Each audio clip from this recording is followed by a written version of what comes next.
बाट में भेटिए गेल गे आबला एकटा अन्हरा पुरुष एकटा अन्हरा पुरुष नायना दियैते गे आबला से लागल एति दे से लागल एति दे आन दिन उगै छै हो दीनानाथ आहे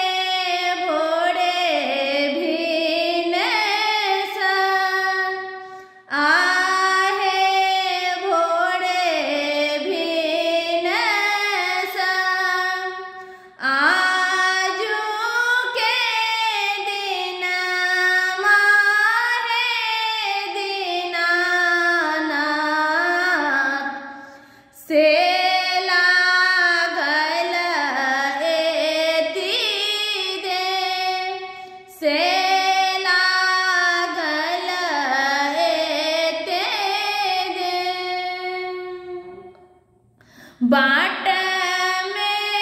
भेटिए गेल गे आबला एकटा बाझनिया एकटा बाझनिया बालक दियैते गे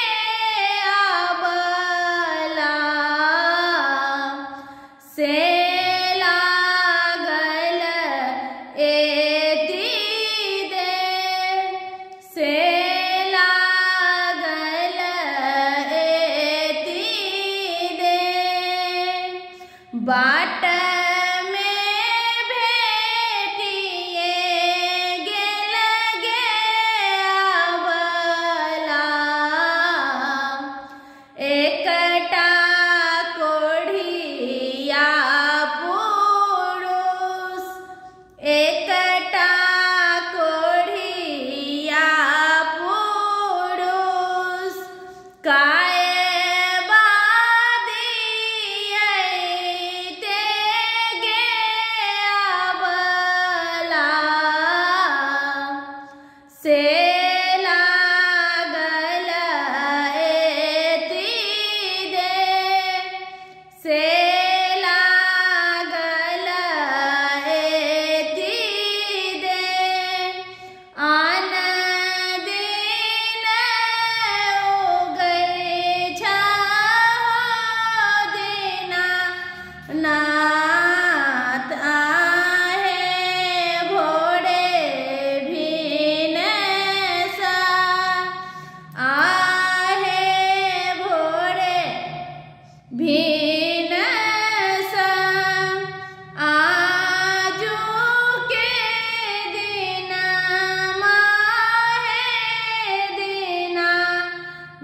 दीनानाथ से लागल एति दे से लागल एति दे।